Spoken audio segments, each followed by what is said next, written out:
If you enjoyed today's story, please consider subscribing to this channel, where a new original sci-fi audiobook is uploaded every Thursday morning. Thank you for listening.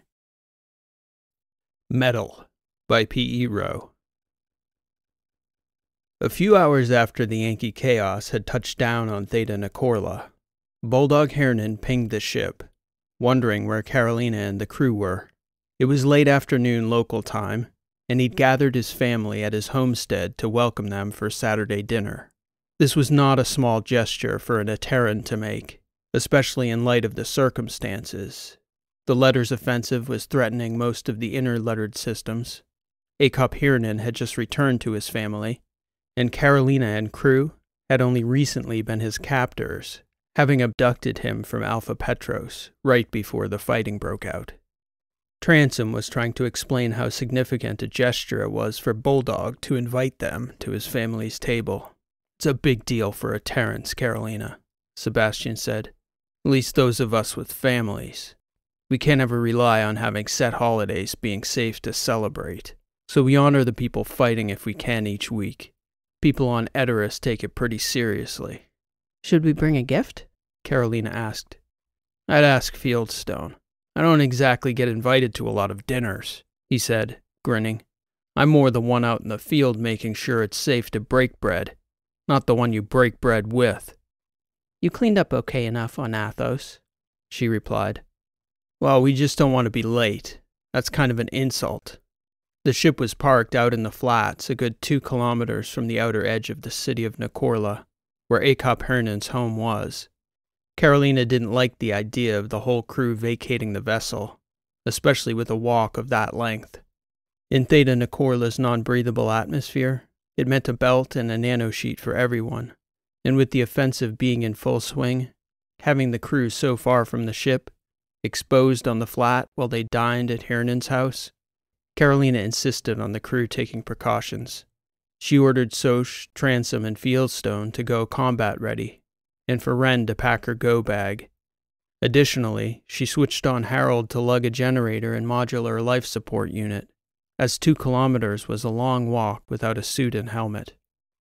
"Hernan can juice us at his house," Fieldstone argued. "You don't bring bots in combat gear to Saturday dinner. This is more of an insult than being late, Captain. Putting the weapons down and eating together with people is kind of the point. A show of faith." "All the same," she insisted, "we're at war, and we're exposed out here." "Yeah, Captain. Bulldog understands that too. That's the insult. Showing up in heavy gear sort of undercuts his decision that it's safe enough to have the dinner in the first place." "I didn't realize how sensitive you Aterans were.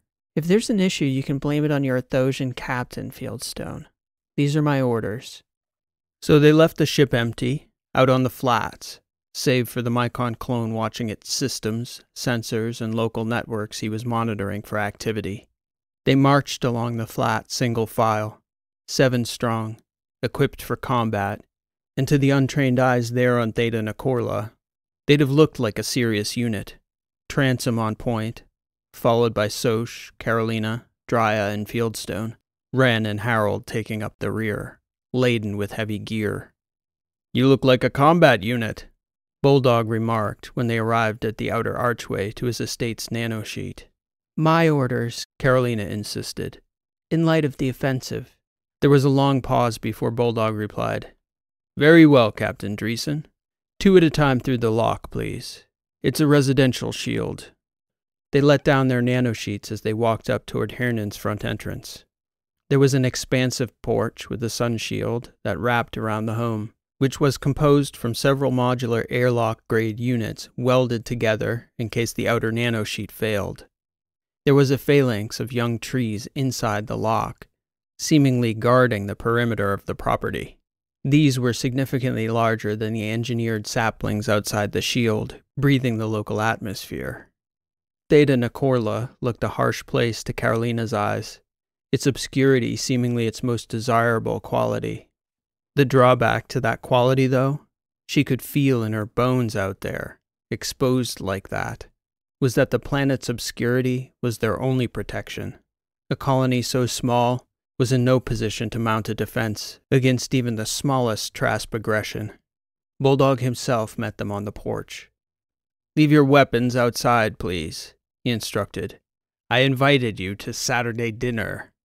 "Sorry, boss," Transom stated. "We don't get invited to a lot of these." "No doubt," Hernan stated. "You can leave your Harold outside as well." Hernan greeted everyone at the door as they entered, with Carolina stepping in last. "My orders," she stated. "I meant no offense." "Of course not," Bulldog answered. "Better to be prepared than polite. I welcome a wise young commander to my home."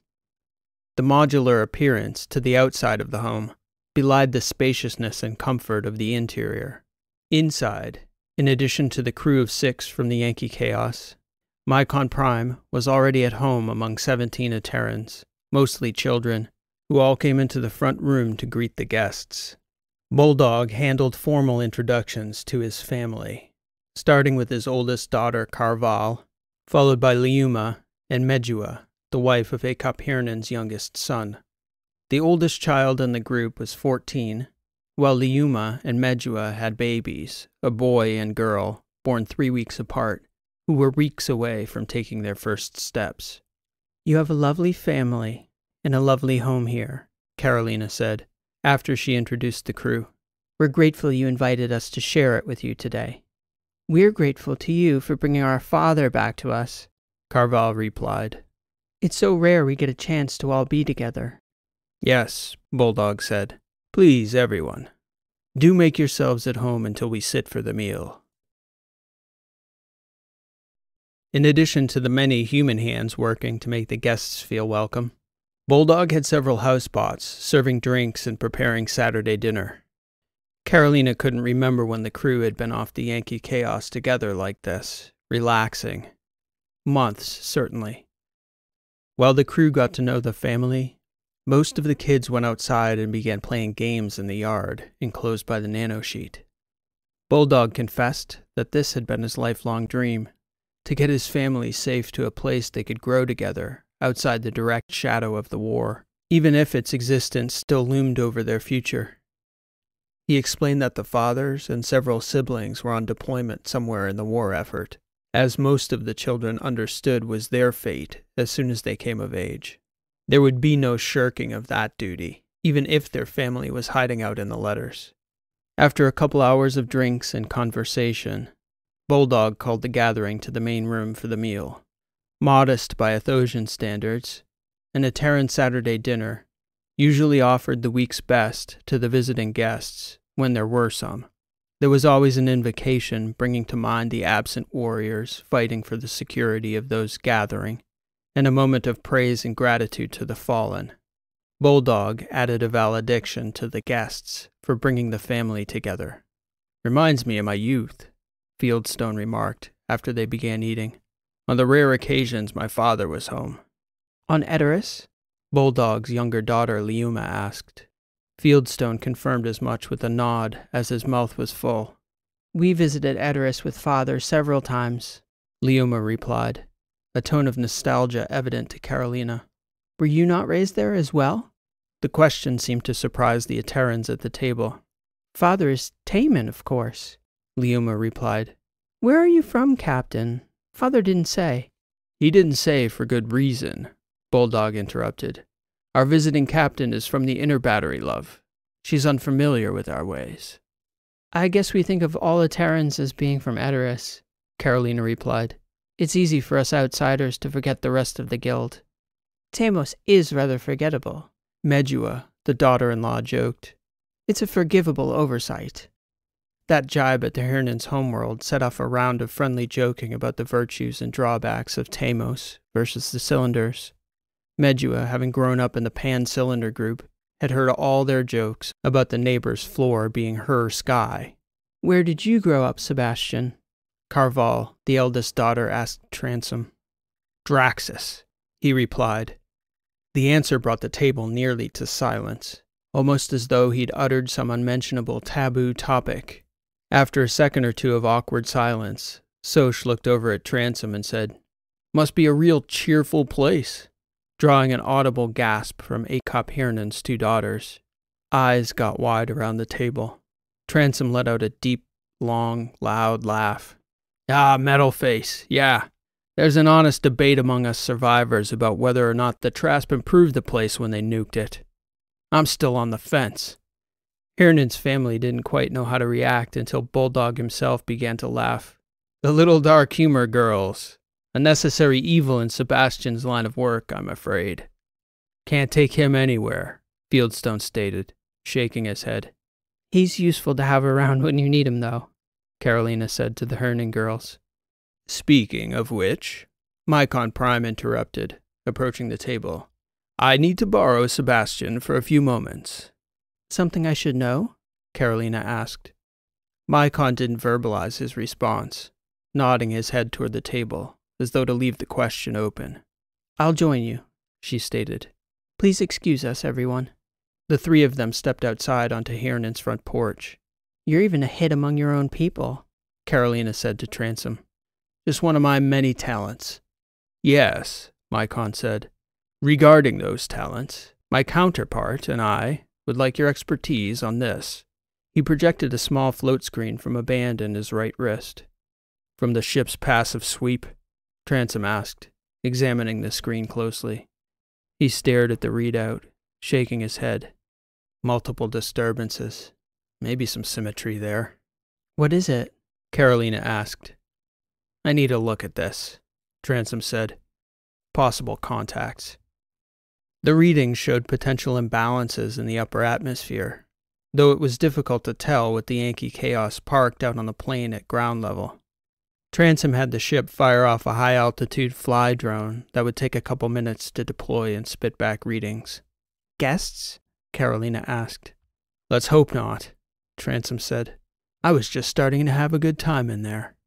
They donned eyewear to view the readouts and put up their nanosheets. Transom took them up a slight incline, just outside Hiernan's property. He wanted a clear line of sight to the ship. By the time they'd climbed the small, rounded crest of the hill, the fly drone was up and spitting back readings, telemetry, Mycon's interpretation insets, and visuals. Well, shit, Transom stated. Though Carolina was looking at the same screen, she missed the significance of it. What? Metal, was all he said, as though the meaning of it should be obvious to Carolina. In plain language, please, Sebastian? Petros wasn't an accident, I don't think. The Trasp must have been on Hiernan. Maybe his family. They're here anyway, and we are properly pinned down. The Trasp are here. Now? In 3 or 4 minutes, sure, he answered. You don't seem overly bothered by that fact, Sebastian. Pants shitting never once improved the situation, boss. Plus, I got a sense the old dog's got some contingencies here we don't know about, Transom said, gesturing for Carolina to follow him back down the hill. Let's get inside before they get line of sight on the city. The ship, Carolina said. Nah, boss. They'd hit it with LRMs if the YC so much as warmed its engines right now. Best leave it grounded. And fight them? Transom was jogging down the hill effortlessly at a clip that challenged Carolina. No one fights metal unless they have a death wish, boss. Let's go see about that contingency first. A warfighter like Acop Hiernan never retires completely. The instincts don't ever fully recede. And Bulldog hadn't been retired this time for a full day yet. As much as he seemed at ease here on Theta Nicorla among his family, he knew what Transom and Carolina's departure meant.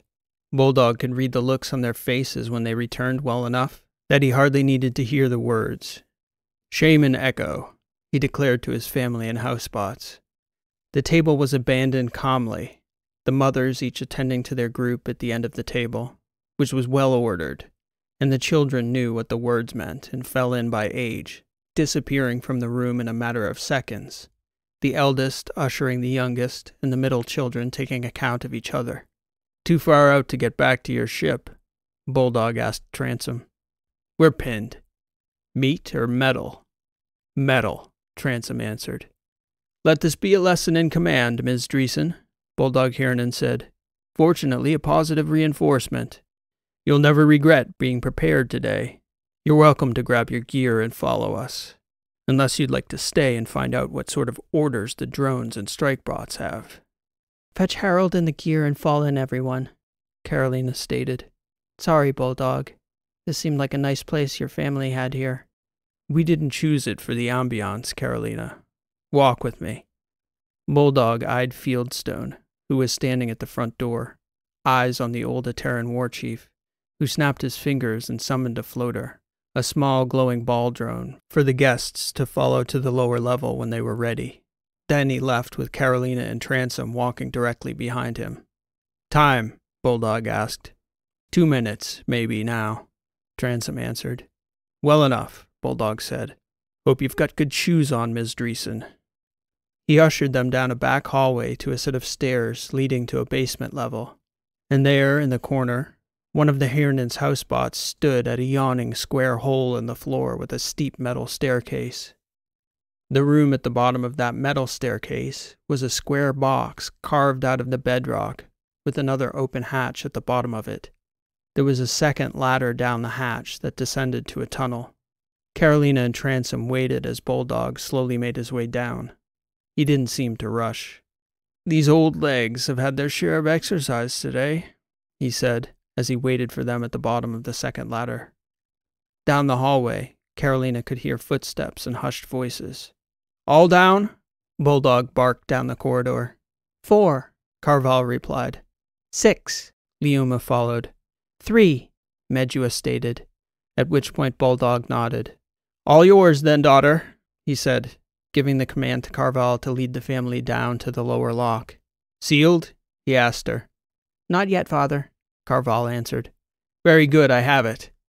Carolina waited quietly beside Bulldog, who only began to follow his daughters and the children when he saw the glow of the ball drone at the top of the ladder in the upper room. Carolina could hear the weight of Sosha's metal leg descending.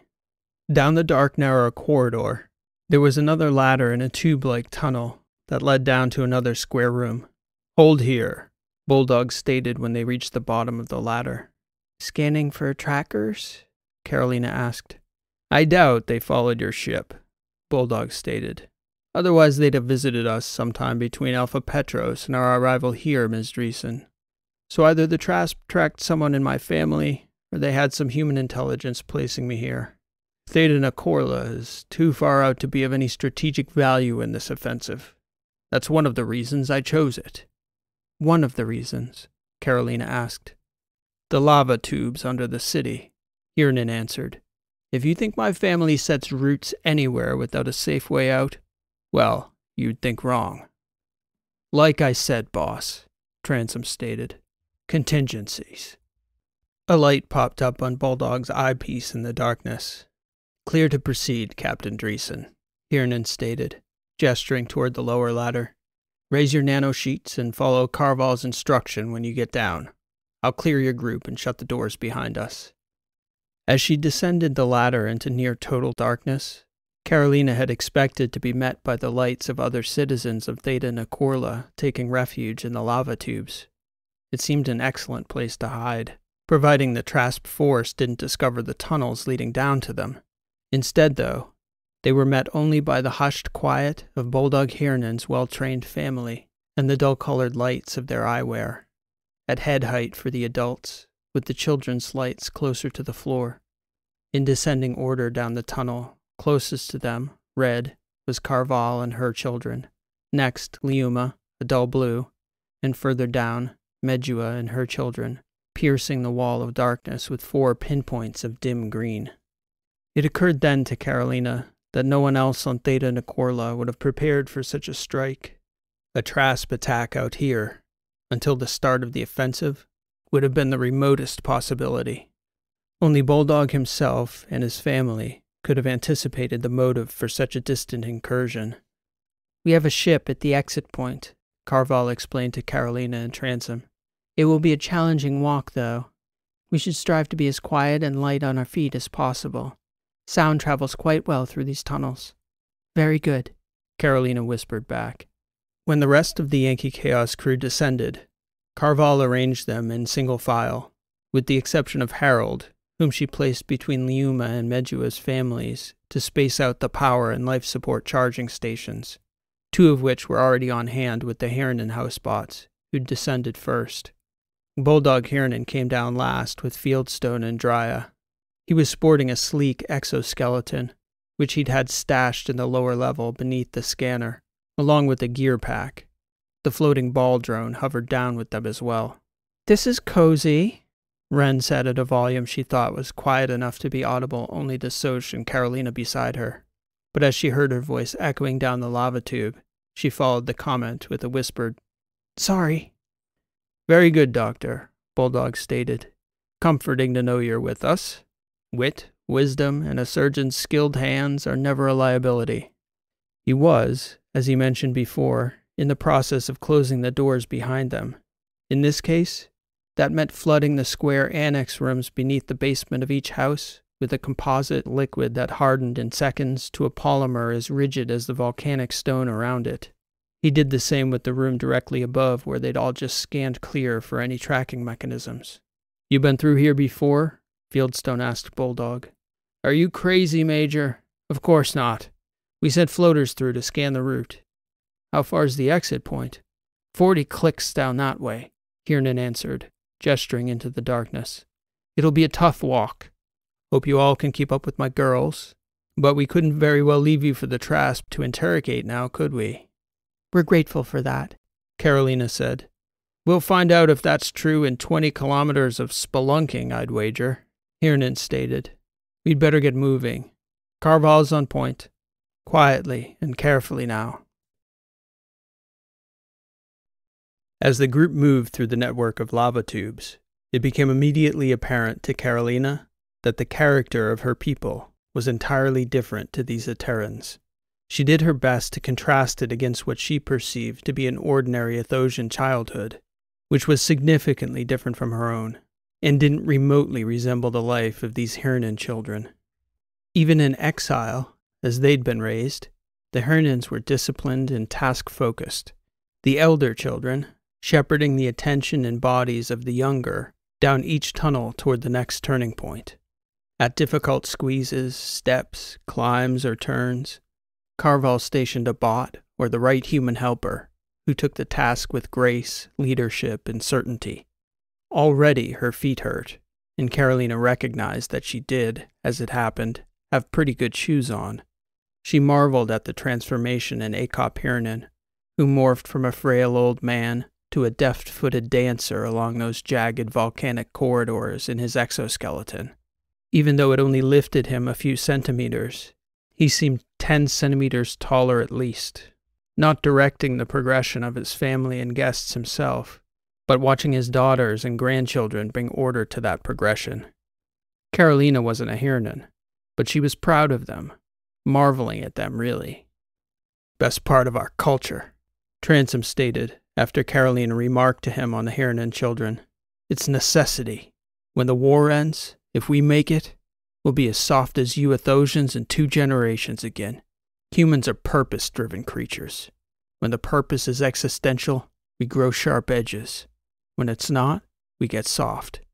"I can't imagine a soft Ateran." "That's because you've never met one." "Have you?"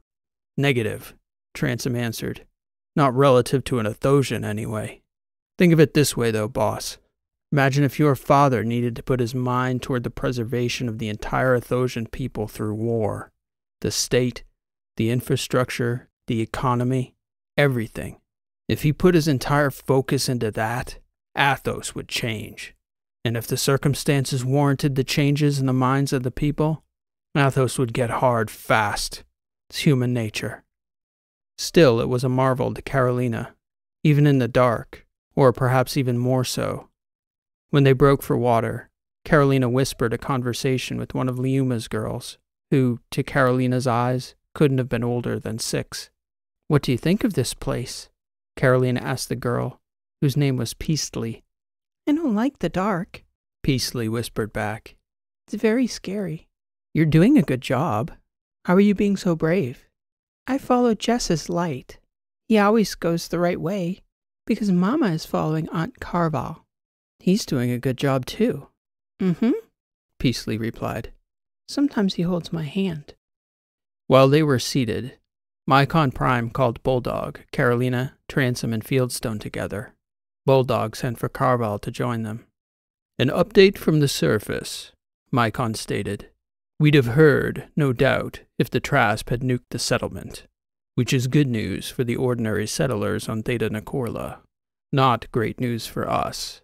My counterpart is relaying progress as the bots make their way through the city methodically. They are zeroing in on your compound, Chief Hernan. Doubtless, they'll have it identified shortly, and eventually, they'll connect it to our ship. Similarly, I have little doubt they'll surmise that we must have fled somewhere on the planet, as the Yankee Chaos is still parked up there. Given the porous nature of the planet's outer crust, they will certainly begin to search for us underground. Best of luck to them, Acop Hernan said. We mapped these tunnels. Odds are not in their favor. Assuming that is correct, Mycon replied, then the question is how long they dare to remain on the planet, this far from any support from other Trasp forces. This offensive cannot last long at its current intensity, but if they're still there when we get to the other side of this trek, how long can we hold out? We hold out as long as we need to, Fieldstone said, or as long as we do. Very well, Mycon said. My counterpart is updating me. From his observations, there does appear to be a human leadership contingent, if that means anything specific. It means the same as you said, Transom stated, that they're looking for something specific. A specific bulldog, to be specific, instead of nuking the place outright. Bulldog sighed.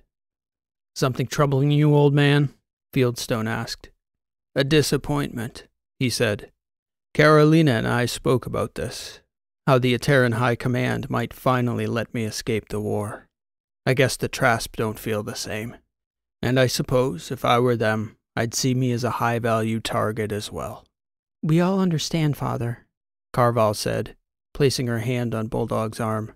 We got half a dinner, darling, didn't we? Far more, Carval replied. And far more yet to come. We're all prepared. Then let's carry on, Bulldog stated. When you're ready, daughter. The group made good progress into the lava tubes, which were labyrinthine and tight near the Hernan estate. But as they moved deeper into the network, each turn seemed to move them into a larger tunnel with deeper echoes and longer stretches of walkable floors. Even so, the going was not easy. Much of the journey was more a scramble than a walk, with each stumble representing a threat to serious bodily injury. The walls and floor were composed of sharp, jagged volcanic rock, and sometimes even glass that could cut open the toughest of clothing, which meant it would certainly break the skin beneath. In the first several hours, mostly there were scrapes and abrasions.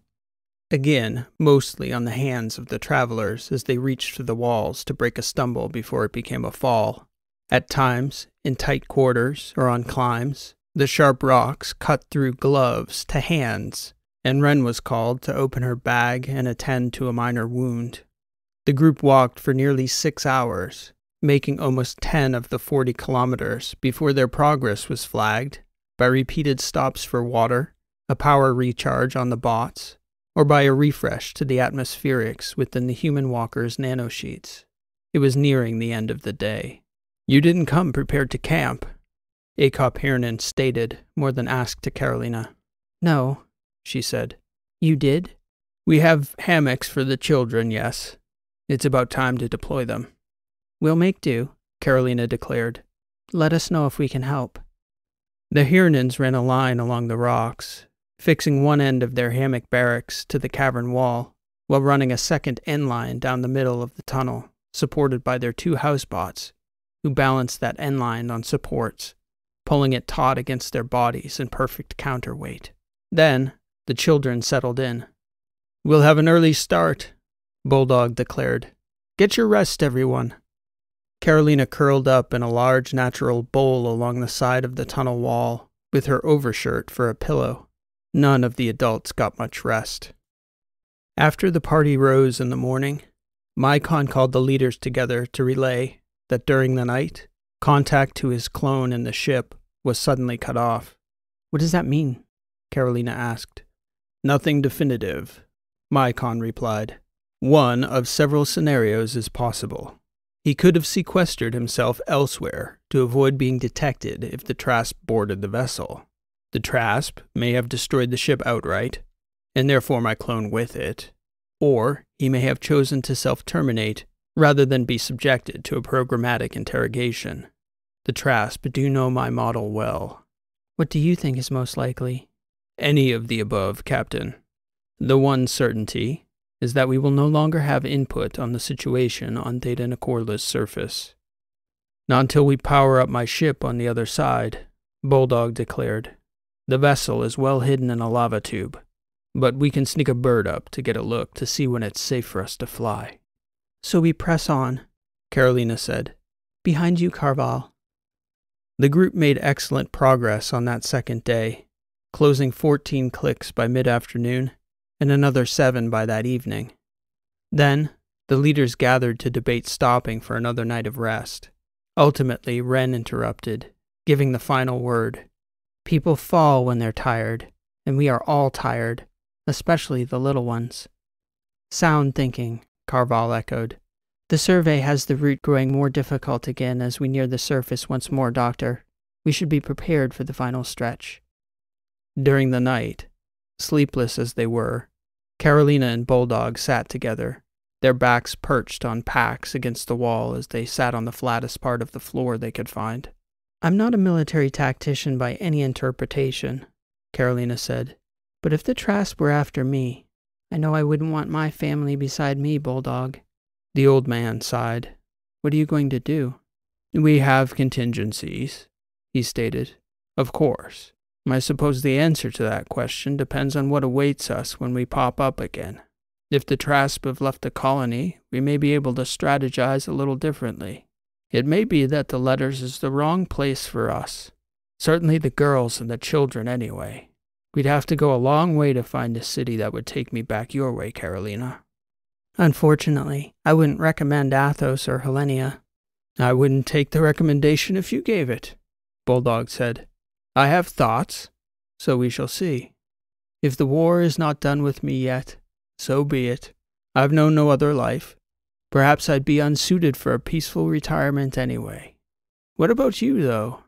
I know you won't share your newfound understanding, my dear, who's responsible for this mess.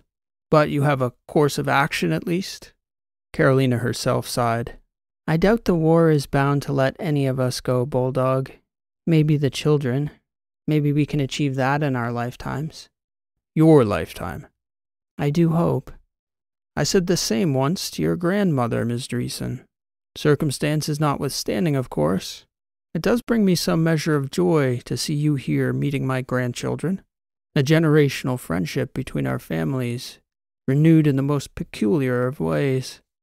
All the plans you and grandmother made, how many of them came to pass? Once, Carolina.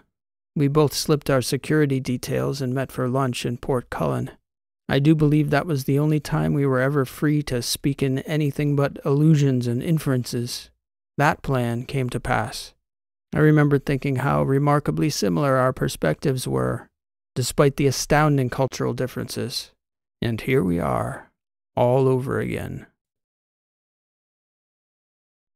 Carolina and the crew of the Yankee Chaos were far enough behind Hosman when he fell that the cry seemed like an echo of a howl, rather than the scream in the darkness that it was. He was Medua's second son, the 5-year-old. He was just out of reach of one of the housebots when he tripped and tumbled down 4 meters to a pinch point in between 2 narrowing rock walls. A hole so small the adults missed it, and were it not for the quick action of the 2 housebots, who immediately crawled in after him head first, as well as Mycon Prime pulling the mass out, anchored by Soch to the wall above, the boy may have suffocated in that narrow pit before the humans could reach him. As it stood when he came out, the boy was in poor shape, yet to Carolina's eyes there was no panic, as Carval and the Yuma escorted the other children quietly away from the scene, while the YC crew awaited orders from Wren as she assessed the boy's injuries, calling for light and support. She would need a rock at chest height to set her table, as she couldn't operate on her knees, not on volcanic rock. Osmond's arm had snapped in half cleanly at the upper head of the humerus when the limb got pinned back behind him in the fall. "Keep the bots with you to move the boy," Transom stated to Wren. "Fields and I will scout the tunnel." The two Ateran commandos took off in opposite directions, looking for a rock surface they could use as a support to set the doctor's table. Fields returned first, having inspected a bowl-like projection that was noted earlier as they passed. It was the right height, and the rim was level enough to work with. Meanwhile, Wren had cleared Hosmond's spine, but her initial scan left her concerned about subdural bleeding around the temporal lobe of the boy's brain. "How far's the walk?" she asked Fields. 5 minutes, he answered. "You and Soch set up the room, and we'll be up behind you shortly." Wren had the two housebots carry Hosmond on the fabric litter, while Mycon brought a generator and the 2 atmospheric purifiers. The litter was a battery-powered sheet Wren carried folded up in her go-bag that stiffened to a flat board when charged, making for an excellent stretcher she could double out to table width when she was ready to operate. As they were moving him, the boy began to regain consciousness, howling in the silence, sending a shudder along the party that had stretched out to several hundred meters along that narrow tunnel. Carolina joined Hernan's daughters and the children further down the tunnel, leaving Wren and Mycon Prime, as there were more than enough hands in her makeshift operating theater. Hosmond's older brother was not taking the situation with typical Ateran stoicism, which Carolina found totally understandable for a 7-year-old. "Hosmond was my responsibility," he cried. "I should have seen." "All of us missed it too," his Aunt Leuma reassured him. "I should have seen. Hosmond is always falling. He's always unlucky." "Not today, he's not," Sebastian stated. He was standing just outside the dull glow of the group's light, but he was always close enough that, seen or unseen, he was within reach of Carolina, who was seated beside the children. The kids looked up into the darkness, towards Sebastian's deep voice. "You kids want to know something?" Transom asked, stepping toward them. "What?" Carval's eldest boy asked. "I got blown up once. Real bad. Busted bones. Blood everywhere. Metal pieces sticking in me all over. Out in the desert, too. So I was all dust and blood and mud and dirt when they found me. But you look at me now? You'd never know it, would you?" "No," a few of the kids said simultaneously. "That's because Dr. Wren, the lady back there taking care of your brother, she patched me back together good as new. Better even. So the way I see it, Hosmond's the luckiest kid I ever met. Not too many people lucky enough to take a fall like that, right in front of the best surgeon in the battery. Does that sound unlucky to you?" "She's a really good doctor?" one of Carval's girls asked. "I wouldn't be here talking to you if she wasn't," Transom said. "Before you came to dinner, Grandfather said that you and Major Fieldstone were real war fighters. The toughest fighters we have," one of the boys stated. "That's right," Transom said. "So you must know." "Yeah, we've both got blown up and shot up a few times. We know what it's like to get banged up bad. And it'd take a lot more than that little fall back there to challenge Dr. Wren, that's certain." "That's good," Hosmond's brother stated. "I'm glad you're all with us, Major."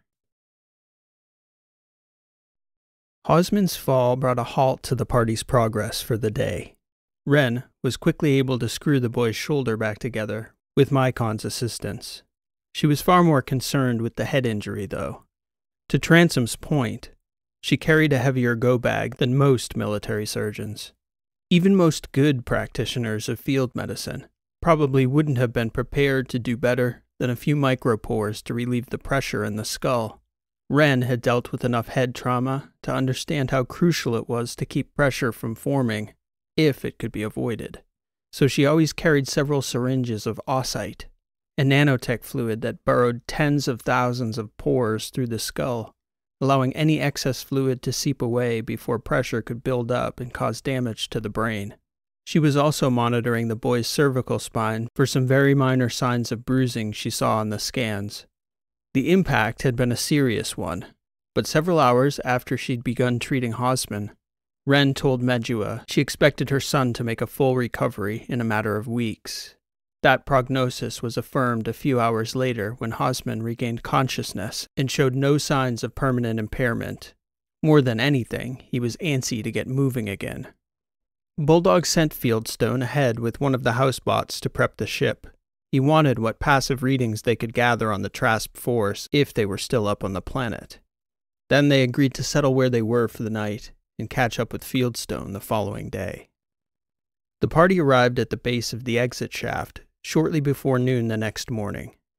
The Hirnan's bug-out ship was a civilian cruiser about half the size of the Yankee Chaos. It was tucked neatly behind a camouflage tarp nearly 100 meters deep in the lava tube. Short of a drone making a run down the shaft, the Trasp weren't going to get readings on it unless the group properly powered up the ship for takeoff. As it stood, Fieldstone had been taking readings on passive comm signals as best he could from that position. The news was not good. Their hope had been that after nearly 3 full days of searching with no sign of their target, the Trasp would have abandoned Nikorla. The opposite seemed to be the case. There were so many enemy signals, Fieldstone didn't even think it was worth the risk to send up a bird or a fly to get a better look. That would only run the risk of their drone helping the Trasp to pinpoint its origin. Their best hope was to rely on the porousness of the planet's surface, the thousands of similar volcanic shafts surrounding the city of Nikorla, and the hope that frustration would set in. "Can we fly away now?" One of the older children asked Bulldog. "Not yet," he replied. "The enemy has ships in orbit, drones, missiles, many weapons." "How are we going to get away then, Grandpa?" "We've come this far and have eluded them still," he answered. "We'll find our way. Patience." Hosman and the younger children spent the afternoon in the ship, contained enough within to play games and breathe freely outside the constriction of their atmospheric belts once more. The leaders, meanwhile, met to discuss the reality of the situation. Based on their passive readings of Trasp comms, the enemy were doing exactly as the fugitives would were their roles reversed, methodically searching the area around the city in an orderly fashion. And based on the progress, Mycon estimated they would circle around to their location in approximately 18 hours. The question is how deep beneath the surface they are surveying with their drones, Mycon declared. Based on the numbers we observed as they approached, I strongly suspect the ship will be discovered. "Should we retreat to the tunnels?" Carolina asked. "That's one option, certainly," Bulldog stated. "A limited timeline on that, though. Rations, power, atmosphere. We'd be able to hold out a week, maybe. And that's presuming they don't send a strike force down into the shafts after us once they find the ship at our exit point." "And if we made a run for it?" Carolina asked. "They'd pick up the engine signature and be waiting at the top of the shaft before we even got airborne," Fieldstone said. "You didn't plan for this, old man?" Transom asked Bulldog. "For a 5-day siege? As it happens, no. Who'd have figured they'd be so bold? Or want me so badly? Frankly, it's puzzling." "And nothing from your clone?" Transom asked Mycon. "I'd have notified you immediately. Sorry, no." "Still pinned, then," Carolina stated. "Soon, the contingencies change," Bulldog stated. "If they want me this badly, they may get me. I'll be damned if they get my family. Captain Dreesen." "We'll do everything we can if it comes to it, Bulldog." "I wouldn't say we're there yet," Fieldstone stated. "Maybe not," Bulldog Hirnan replied. "But we're certainly at the point we should start planning for my surrender." As the hours ticked by, Mycon's analysis of the Trasp forces became increasingly pessimistic. The signals hovering over, inside, and around Nikorla painted a picture of a sizable fleet of drones, bots, and ships. This far out, even if the letters sent a battle group of their own to intervene, the Trasp were well positioned to dig in, especially in light of the composition of the force. "This much metal hanging over our heads, too," Transom declared. "They're not letting us out of here without getting what they came for." Bulldog began speaking with Carolina and the Tuataran majors about how he might surrender himself in such a way that his family and the crew of the Yankee Chaos could sneak off Theta Nicorla unscathed. The main problem in his mind was proximity. Wherever he appeared on the landscape, the Trasp were certain to canvass with increased scrutiny. Mycon quietly pulled Carolina aside to relay another possibility. I wanted to discuss this with you, Carolina, before telling Acop Hernan or the rest of the crew, but there may be a way for everyone to escape. If the Trasp want Bulldog Hernan, we give them Bulldog Hernan. What do you mean, Mycon? The Prime AI paused, exhibiting a look of concern, as though distracted. One moment, Captain. I am tracking an anomalous signal heading out from Nicorla. It seems to be coming our way. One of the Trasp drones? He shook his head. Not a drone. Not even Trasp. Then what? It is the Yankee Chaos herself. How? If you're not flying it, who is? I would bet on the Trasp, Captain Dreesen. Somehow they must have tied some communications trail to us here. A tag in one of the bags. A piece of Socia's hardware, perhaps. My body, maybe. Perhaps they've cracked my clone's encryption. I'm not sure. Transom gave a hand signal to Bulldog and Fieldstone, and they began ushering members of their party unsuited to combat to the ship. The children, the doctor, and Bulldog's daughters. Soch took up a position halfway to the tube's exit, while Dryad took up a position with Bulldog behind the forward fighters. They had a plan in place, of course, these warriors, for a last-ditch defense of the tunnel. It's flying funny, Mycon stated to Carolina, as though hobbled. The YC? Yes, listing. Now taking an obscure flight path directly toward this position. What do you make of it, Mycon? I don't know what to make of it. The only reasons the ship would be flying thus is if it took damage in the incursion, or the pilot wanted to give the perception that the ship were damaged. The familiar sound of the Yankee Chaos's engines began to quietly creep down the lava tube, growing slowly louder as the seconds passed. Whoever is in our ship, they know we're here, Mycon stated. They've touched down now at the lava tube's entrance. Transom and Fieldstone looked over at Mycon and Carolina from their positions, gesturing as though to inquire what might be coming down the tunnel. Mycon Prime shook his head and ushered Carolina back toward the Hernan ship, making clear they didn't know.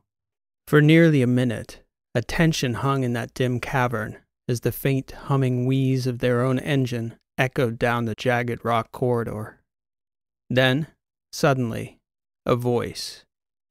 Would you believe it? Some damn idiot abandoned a perfectly good spaceship out on the lava flats back there. I can't imagine who would do such a thing. Wren came bursting out the lowered back gate of Hernan's ship. Birch! She shouted, rushing up toward the tube's exit. To Carolina's ears, the familiar voice did sound like him, but under the circumstances, she wasn't nearly as certain as the doctor.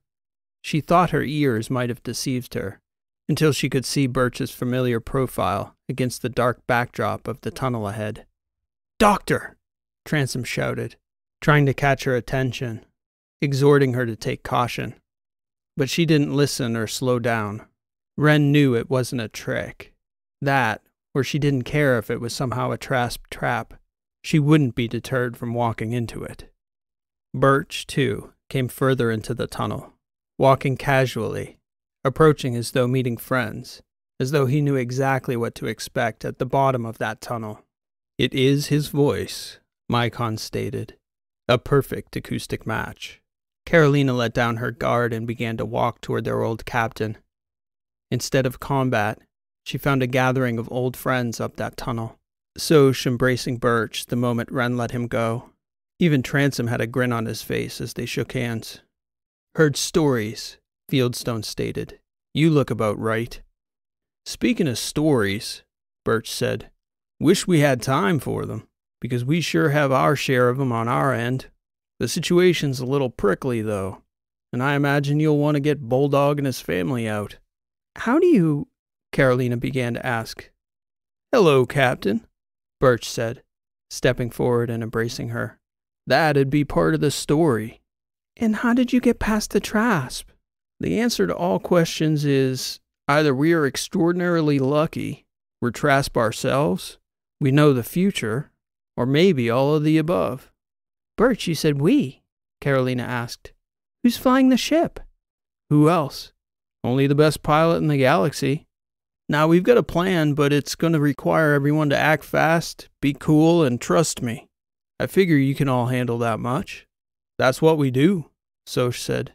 Just give the orders, boss.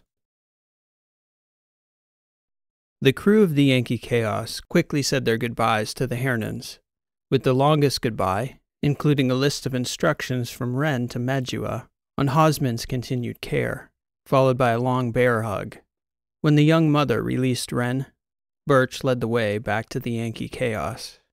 Once aboard, Birch and Carolina stood at the head of the table while the others got settled in the atrium. Birch was clear. They needed to be cool. Everyone needed to be cool. Whatever happened, they couldn't make the first move no matter what. He made Soch and Transom promise. This guy I don't know, Birch said, eyeing Fieldstone. A Terran too by the sound of you. Can you be cool? Cooler than those two, Field said, gesturing towards Soch and Transom.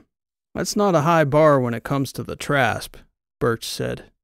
But I'll take it. What about you? Drya, was it? That's right, Birch. We've heard some fun stories about you. I'm sure you have. Is the next story they tell about this crew going to involve you being calm in the next 15 minutes, Drya? You know I'm the coolest one here. Damn, it's good to see you all, Birch said, smiling. Okay, strap in, everybody. Ship? Is she on the flight deck? Ren asked. Or is she back in the ship? I'm right here, Rishi stated, stepping into the atrium. Hi, everybody. I can't wait to catch up with you all. I just wanted to warn you to hold tight. I need to make this a bit of a rough ride. It's all for show, though. Don't worry. Rishi and Birch retreated to the flight deck as Carolina sat at the head of the table and strapped in, winking to Bulldog, who was seated at the other end of the table, quietly taking in the scene.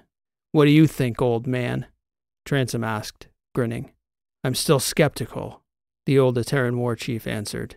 But we lack better options, to be sure. The ship lifted off in a jump, sputtering upward and lurching. Then it listed to the right as it climbed. Suddenly the ship dropped, righted itself, and then began to climb again. Yankee Chaos, you're listing dangerously. A voice came over the atrium comms channel, patched through by Rishi. Is that a fact? Birch responded. Could be that's just how we fly out here, Captain. You know, a little wonky and unconventional. Please sit down and await assistance. I'll send out our technical unit. You know, Captain, I'd much prefer if you came yourself.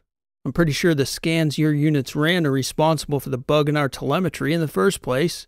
It's causing hell. We're responsible, Captain Birch? Who knows what state that ship was in when it was abandoned there? It didn't drop out of the sky, son, Birch replied. OSTP, you have something better to do right now? I'm asking as a friend. Transom, Soch, and Fieldstone all looked at each other. That call sign was unmistakably Trasp, and here was Birch, asking as a friend. Very well, Yankee Chaos. I'll be right out. Set her down softly, Helicon. Power down your engines, and I'll escort the tech units personally. Many thanks, Captain. We'll await your approach. Helicon, Transom said, looking over at Carolina. She shook her head, shrugging. Anybody? Everyone looked perplexed. Rishi's voice came over the comms channel from the flight deck.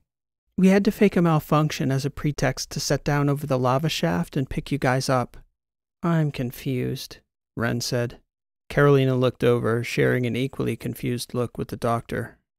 Trust Birch and Rishi, I guess. Brace everyone, Rishi warned. We're landing. The ship, which had been bouncing, listing, and righting itself, now slowed to a near hover and suddenly bounced off the ground and thudded to a stop. A hard touchdown. Birch and Rishi emerged from the flight deck after a moment. Okay, Birch said. Just so nobody freaks out when it happens.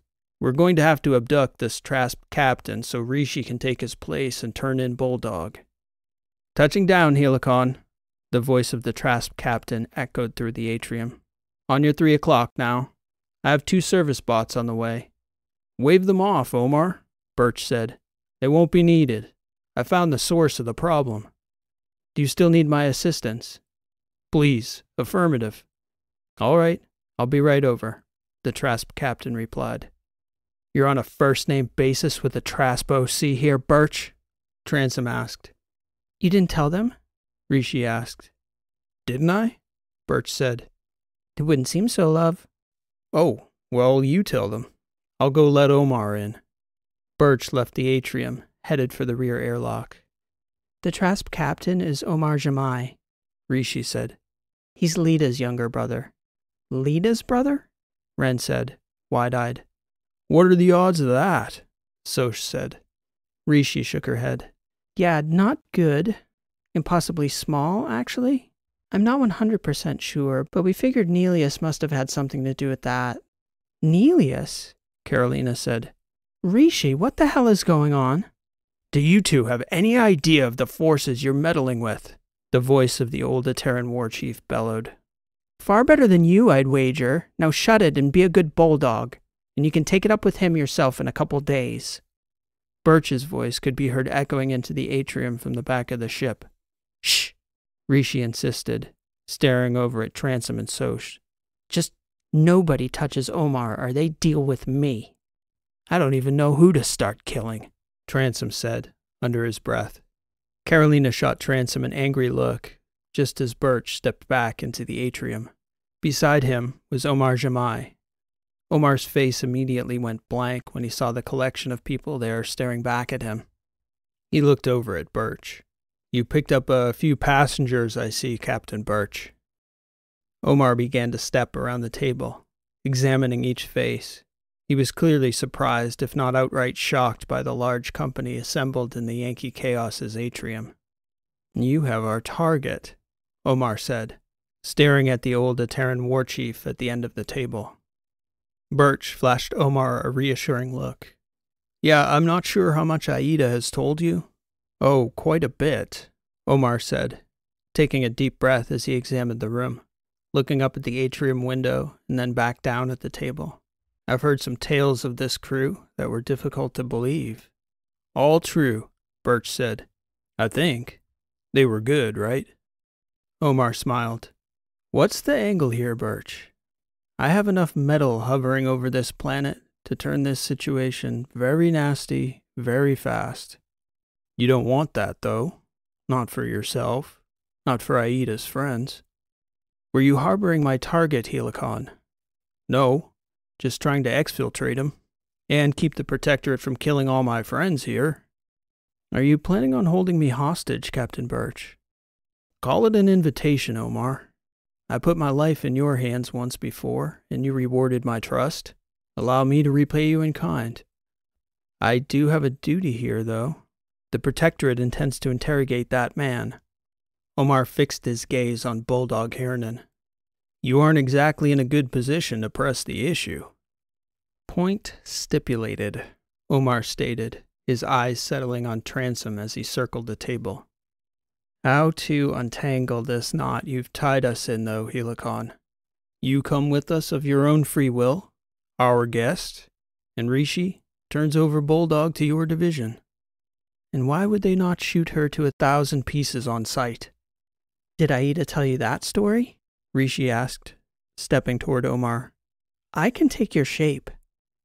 She mentioned that... Omar stepped back as Rishi got within arm's reach. Oh, you can take my shape?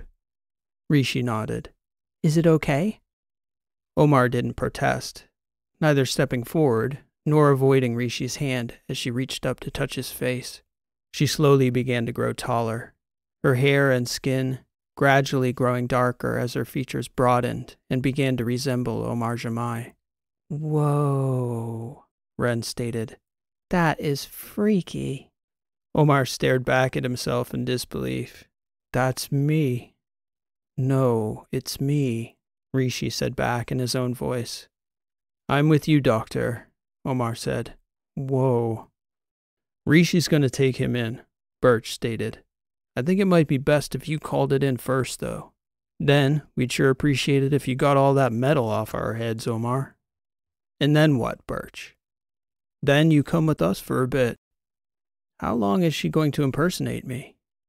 Not long, Birch said. Probably not that long at all. Omar looked at Rishi again, and then down at everyone seated at the atrium table. Well, Aida wasn't lying, Omar said, shaking his head. You people really are crazy. Come on, bulldog, Rishi said, turning toward the end of the table. Woof, woof, the old man stated as he stood.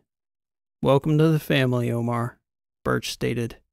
See you soon, love, Rishi said, drawing funny looks as everyone processed the dissonance of Rishi's voice escaping that second Omar's mouth. I bet this was not how you saw your day going, Carolina asked him. Omar turned, seeming to notice her for the first time. Us too, if it's any consolation. You're Carolina Dreesen. And yes, I mean no. He put his hand to his chest. Omar Jamai, pleasure to meet you. He seemed to stand there in shock and disbelief for a moment, before suddenly, Soch burst into laughter at the befuddled sight of him. Welcome to the Yankee Chaos, Omar, Birch said. I tell you it'll get easier to make sense of things around here, but I'm still waiting for that to kick in myself. So what the hell have you been up to, Birch? Transom asked. Cage fighting? Wizard wrangling? Pissing off a race of superintelligent AIs 2 million years in the future? I heard you went to Athos. As Rishi and Bulldog made their way to Omar's ship, the crew listened in as Omar relayed his capture of Akop back to his division. It was a very small contingent of human officers, 2 lieutenants, with 4 fleet operators and tactical ground directors apiece working under them. They were all young and inexperienced. Omar gave the command to recall the drones and strikers, to make an ordered tactical extraction of all Trasp assets, and to bring Akop back to Protectorate space. Then, Rishi pulled his comms line.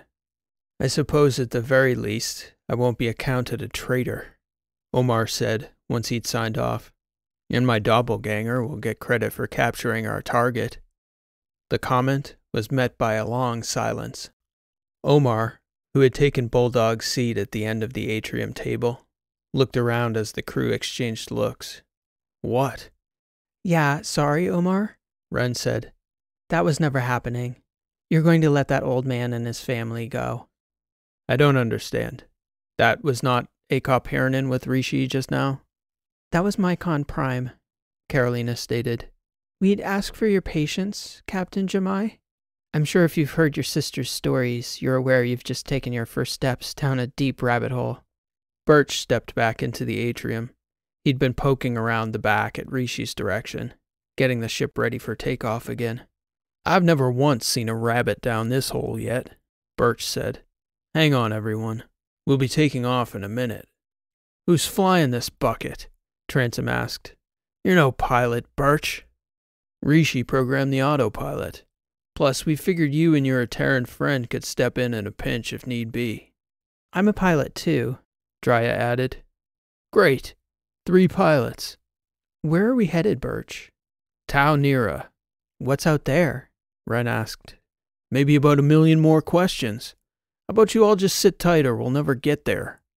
Carolina smiled, turning her head back toward the group gathered at the table. Birch headed toward the flight deck. How's Lida? Ren asked Omar before catching herself. Your sister. The ship hummed and slowly began to rise and then accelerate. It was quite an adjustment for her at first, he replied once the hum of the engine steadied. Helicon could tell you all about that. Helicon? Carolina asked. That is Captain Birch's name, isn't it? Transom and Soch started laughing. It's Hale, actually, Ren stated. Ah, Omar said.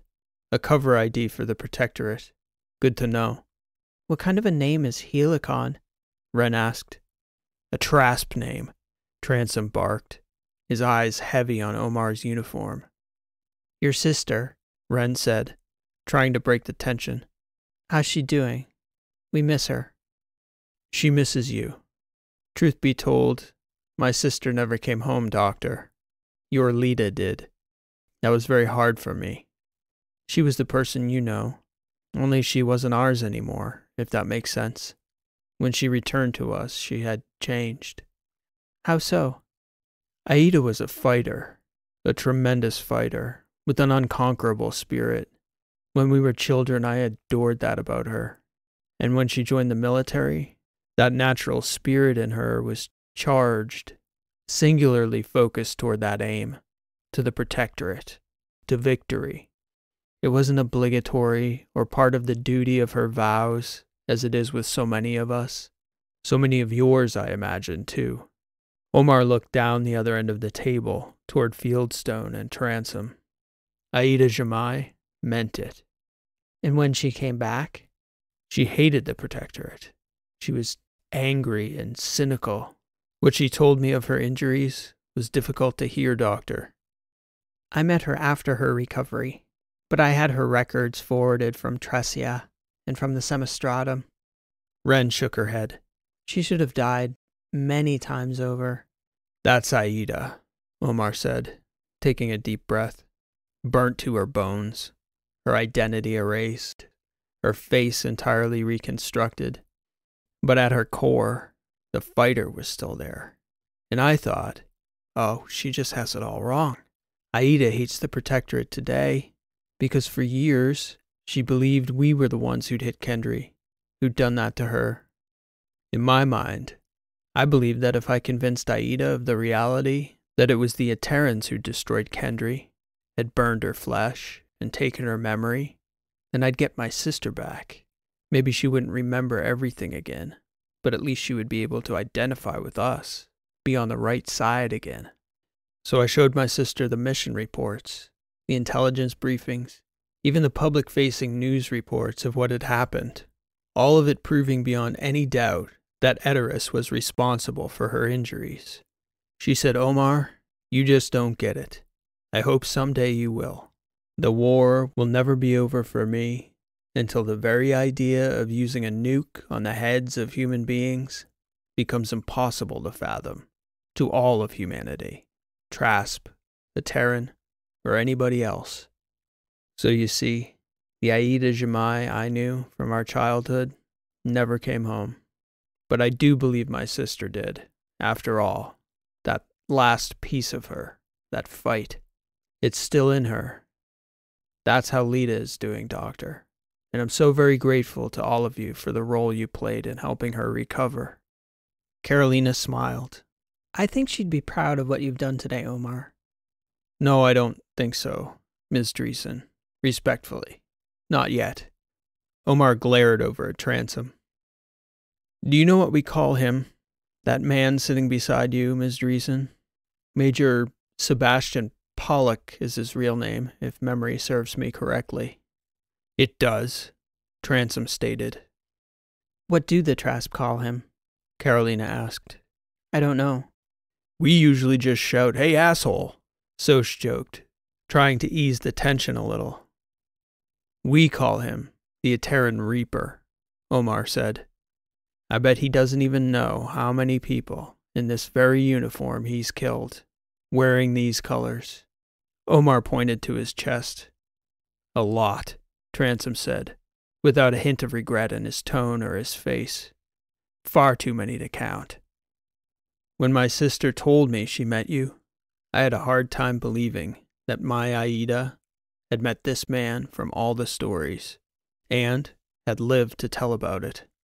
You'd think maybe these war stories all get blown out of proportion, exaggerated, filled with hyperbole. So I suggested as much to her, and she says, no, Omar, the stories about him, the Reaper, they're real. They are, Transom agreed. Probably most of them are. Then she told me her story about you, Sebastian, that you stood toe-to-toe with the most notorious terrorist in the battery, and while taking bolts, you kicked her clean out of the line of fire, probably saving her life. There's no probably about it, Transom answered. The doctor sitting beside you, Birch, Rishi, Soch, your sister, they've all saved me one way or another. It's what you do for someone in your unit. It's no small thing, Omar said, shaking his head. Not for me. When the flight settles and the belts come off, it would be my honor to shake your hand, Major, for the part you played in bringing my sister back home. Transom glared back at Omar, and for a good 5 seconds of silence, he appeared to be deeply considering the proposition. A handshake with a Trasp captain. All right, he said. We can do that much for Lita. I just have one condition, Jamai. The second you take off that Trasp red, I, too, would be honored to shake your hand. Metal. This has been an original story, written and read by P.E. Rowe. Thank you for listening, and I hope you enjoyed this story. If you're enjoying the channel and you enjoyed today's story, I'd humbly ask that you leave a like on today's video, as it helps the channel to grow and reach more sci-fi fans like you. As I mentioned last week, if you tuned in, I'm going to be taking some time in the coming weeks for some channel-related development. So a story for next week, May 16th, is looking unlikely.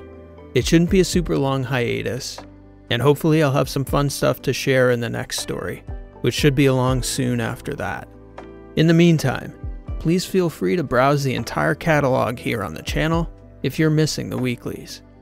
Also keep your eyes out for a topic poll on the community page for next month in the coming days as well. If you'd like to help out the channel by supporting, there are links in this video's description to my support page. You can also help out by sharing this and other stories from the channel, or purchasing a collection in paperback, ebook, or audiobook for yourself or a sci-fi fan you know is always a huge help as well. I'm so grateful to you for listening. It's a joy to share my work with you here, and I can't wait to be back with more soon. Thanks for listening. This has been P.E. Rowe, and we'll see you next time.